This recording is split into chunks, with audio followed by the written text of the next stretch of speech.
சிவ வழிபாடு செய்கிறேன் அப்படிங்கும்போது அது இறைவனால் கொடுக்கப்பட்ட வரம்.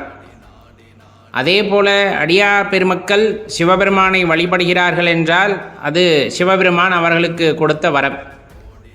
சிவபெருமான் ஆட்கொள்ளாமல் ஒருவரால் சிவ வழிபாடு செய்ய முடியுமானா அது கண்டிப்பாக சாத்தியமில்லாத ஒரு விஷயமா இருக்கும். அதாவது உளமாற மனமாற இந்த ஒரு ஆழ்ந்த பக்தி அப்படிங்கிறது எப்போ இறைவன் நம்மை ஆட்கொள்கிறாரோ அப்பொழுது தான் நடக்கக்கூடிய விஷயம். எதற்காக இதை இப்பொழுது சொல்கிறோம் என்றால் கவனமாக கேளுங்கள்.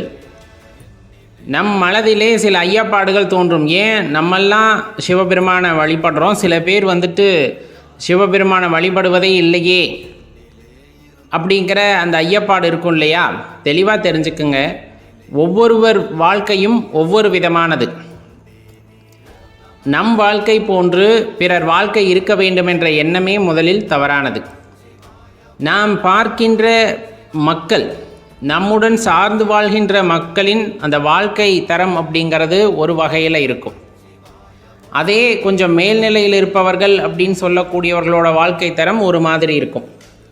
இன்னும் அடித்தட்டு மக்கள் அப்படின்னு சொல்லக்கூடியவங்களோட வாழ்க்கை தரம் ஒரு மாதிரி இருக்கும். ஆனால் உண்மையான பக்தி மட்டும் எப்பொழுதும் ஒரே மாதிரி தான் இருக்கும். அதுக்கு வேறுபாடே இருக்காது. யார் பெரியவன், யார் சின்னவன், யார் உயர்ந்தவன், யார் தாழ்ந்தவன், யார் பணக்காரன், யார் ஏழை அப்படிங்கிற பாகுபாடு எங்கே இருக்காதுன்னா, ஒரு மனுஷன் உண்மையாலுமே பக்தி செலுத்துகின்றான் அப்படிங்கும்போது அவனுள் இருக்காது. புறத்தே வேண்டுமானால் வேறுபாடு இருக்கலாம். புறத்தேனா அவர் வாழ்கின்ற வாழ்க்கையிலே, அந்தஸ்திலே, அவர் வைத்திருக்கிற பலத்திலே வேணால் வேறுபாடு இருக்கலாமே தவிர, அந்த அன்பு அப்படிங்கிற ஒரு புள்ளியில் எல்லாருமே இணையிறாங்க அப்படின்னா அங்கே எந்த வேறுபாடுமே இருக்காது. இப்போ நமக்கு கண்ணுக்கு தெரிஞ்சு ஒரு சில வாழ்க்கை தரத்தை மட்டும்தான் நாம் பார்க்க முடியும். ஆனால் நம் கண்ணுக்கு தெரியாத வாழ்க்கை முறை அப்படிங்கிறது நிறைய இருக்குது. அப்படி இருக்கையில் அவங்களுக்கெல்லாம் அந்த வரம் கிடைக்கவில்லையே அப்படின்னு நினைக்கும் போது தெளிவாக தெரிந்து கொள்ள வேண்டிய விஷயம், இன்னும் அவர்கள் பக்குவப்பட்டு வர வேண்டும். அப்போ நம்ம பக்குவப்பட்டுட்டோமா? ஏன்னா சிவபெருமானை வழிபட ஆரம்பிச்சிருக்கமே, நம்ம பக்குவப்பட்டுட்டோமானா ஓரளவுக்கு புரிதல் உண்டாயிருப்பதன் காரணமாகவே இறைவன் உங்களுக்கு அனைத்தையும் விளங்க வைக்க வேண்டும் என்ற எண்ணத்தை கொடுத்து அவர் ஆட்கொண்டு உங்களை சிவ வழிபாடு செய்ய வைத்திருக்கிறார். இன்னும் புரிதலின் அடிப்படையே இல்லாதவர்களுக்கு இன்னும் வாழ்க்கையை பற்றின புரிதலை முதலில் கொடுக்க வேண்டும் என்றுதான் இன்னும் அவர்களுக்கு சிவ வழிபாடு செய்வதற்கான அந்த வாய்ப்பை நல்காமல் இருக்கின்றார். ஒரு குறிப்பிட்ட காலகட்டத்தில் அவர்களையும் ஆட்கொண்டார் என்றால், ஏன்னா நம் மனதும் கொஞ்சம் அந்த பக்கமாக நாடி செல்லணும், வழிபாட்டை நாடி செல்லணும்.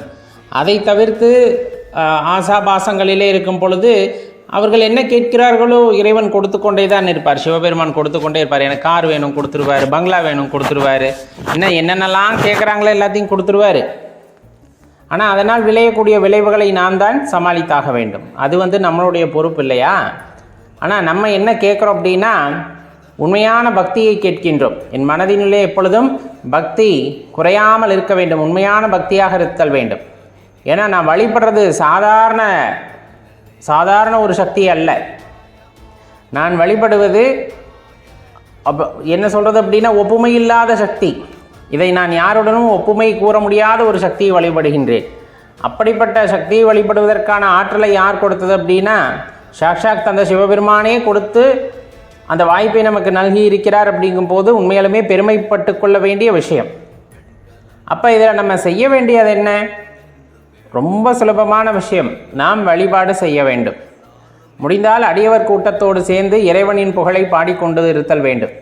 இறைவனின் பெருமைகளை பேசி கொண்டு இருத்தல் வேண்டும்.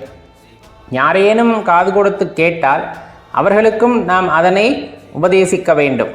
ஏன்னா அவர்களுக்கு விருப்பம் இருக்கிறது அப்படிங்கும் போது இறைவனை பற்றி அறிந்து கொள்ள வேண்டும், இறை தத்துவத்தை பற்றி உணர்ந்து கொள்ள வேண்டும், சைவ சமயத்தை பற்றி அறிந்து கொள்ள வேண்டும் என்றால் நாம் அறிந்த விஷயங்களை அவர்களுக்கு பகிர்ந்து கொள்ளுதல் வேண்டும். ஏன்னா அவர்களையும் இறைவன் ஆட்கொள்ள ஆரம்பித்திருப்பார். அதனால தான் சின்ன சின்ன தேடுதல்களோடு சிறு சிறு ஒரு ஏக்கத்தோடு நபர்கள் நம்மை நெருங்கி வருவார்கள். நேரடியாக கேட்காவிட்டாலும் கூட நாம் பேசி கொண்டிருக்கும் போது அதனை கூர்ந்து கவனிப்பவர்களாக இருப்பார்கள். அப்படிப்பட்டவர்களிடம் இறை தத்துவத்தை பற்றியும் அந்த இறைவனை வழிபடுவதால் கிடைக்கின்ற ஆத்ம திருப்தி பற்றியும். ஏன்னா இறைவனை வழிபட்டால் செல்வம் கிடைக்கும், பொன் கிடைக்கும், பொருள் கிடைக்கும், நீ வழிபடாவிட்டாலும் இதெல்லாம் கிடைக்கும். ஆனால் சிவபெருமானை வழிபடும் பொழுது தான் அந்த ஆத்ம திருப்தி, அந்த மனசு நிறைவான ஒரு தன்மை அப்படிங்கிறது கிடைக்கும். அப்போ எது முக்கியம் அப்படிங்கிறத நம்ம தான் முடிவு செஞ்சுக்கணும். சாதாரணமாக வருவதல்ல சிவபக்தி, சாதாரணமாக வருவதல்ல சிவபக்தி. பல யுகங்களாக பல பிறவிகளை எடுத்து அதன் பொருட்டு சின்ன சின்னதாக அடி வாங்கி பக்குவப்பட்டு, அடி வாங்கி பக்குவப்பட்டு இந்த ஆன்மா ஒரு நல்ல நிலையிலே வந்து நிற்கும் பொழுது இறைவன் இந்த வழிபாட்டை செய்வதற்கான வாய்ப்பை நல்கியிருக்கின்றார், வாய்ப்பை நல்குகிறார். அதன் பொருட்டு இறைவன்பால் தீராத அன்பு கொண்டு, அவர் மீது தீராத காதல் கொண்டு நாம் செய்கின்ற இந்த பக்தியானது கண்டிப்பாக ஒரு உயர்வினை ஏற்படுத்தக்கூடியதாகத்தான் இருக்கும் அப்படிங்கிறத மனதில் வைத்து கொள்ளுங்கள். உங்கள் மூலமாக யாரேனும் ஒருவருக்குள் அந்த சிவ சிந்தனை ஏற்படுகிறது என்றால், சிவனை வழிபட வேண்டும் என்ற எண்ணம் வருகிறது என்றால், கண்டிப்பாக நீங்கள் ஒரு பெரிய கருவியாக அங்கு செயல்பட்டிருக்கிறீர்கள் என்பதை உணர்ந்து கொள்ளுங்கள். அந்த பாக்கியத்தை யார் நமக்கு கொடுத்திருக்கிறார் என்றால் சிவபெருமான் கொடுத்திருக்கின்றார். வலுக்கட்டாயமாக போய் யார்ட்டையும் பேசக்கூடாது. ஏன்னா அவர்களுக்கான பிராப்தம் அது அல்ல அப்படின்ட்டு தெரிந்து ஒதுங்கிவிட வேண்டும். அவர்களுக்கே ஒரு ஏக்கம் வந்து நம்மிடம் வினவுகிறார்கள் என்றால் நாம் அறிந்தவற்றை, நாம் அறிந்த உண்மை பொருள்களை மட்டும் அவர்களுடன் பகிர்ந்து கொள்ளுதல் அவசியம். ஒருவேளை அவர்கள் கேட்கின்ற கேள்விக்கு நம்மால் பதில் கூற முடியவில்லை என்றால் குருமார்களிடம் அழைத்து செல்ல வேண்டியது நமது கடமையாகும். என்றால் குருமார்கள் வந்துட்டு அதை தெளிவுபடுத்தி விடுவார்கள். நமக்கு இன்னும் சில ஐயப்பாடுகள் இருக்கத்தான் செய்யும். உண்மையா பொய்யா, இது எப்படி அது எப்படி, வாழ்க்கையில் இது எப்படி நடந்தது அது எப்படி நடந்தது, இதற்கெல்லாம் யார் ஆரம்ப காலமாக இருப்பார்கள், அதாவது யார் காரணமாக இருப்பார்கள், இப்படிப்பட்ட சிந்தனைகள் இன்னும் நம் மனதிலே இருக்கும் பொழுது நாமே ஒரு தெளிவாக இல்லை என்னும் பொழுது நாம் கூறுகின்ற பதிலிலே அவர்கள் தெளிவடைய வேண்டும் என்ற அவசியமில்லை. மாறாக அவர்கள் கேட்கின்ற ஆழமான கேள்விகளுக்கு நம்மால் பதில் கூற முடியவில்லை என்றால் அந்த ஆழமான கேள்விகளுடன் குருமார்களை சந்திக்கும் போது கண்டிப்பாக அந்த இடத்திலே அவர்கள் கேட்கக்கூடிய கேள்விக்கான பதில் கிடைப்பதற்கான வாய்ப்பு அதிகம். அப்போ நாம் தொடர்ந்து வழிபாடு செய்கின்றோம் அப்படிங்கிறது ஒரு முக்கியமான விஷயம் போல, நம்மை சார்ந்தவர்கள் நம்மை அணுகும் பொழுது இறைவனின் அந்த தாற்பயத்தை உணர்ந்து கொண்டு, அவருடைய பெருமைகளை உணர்ந்து கொண்டு நம்மை அணுகும் பொழுது அவர்களின் வழிபாட்டிற்கும் வழிகாட்டுவது நமது முதன்மையான கடமை அப்படிங்கிறத எப்பொழுதுமே தெரிந்து மனதில் நிறுத்தி கொள்ள வேண்டும்.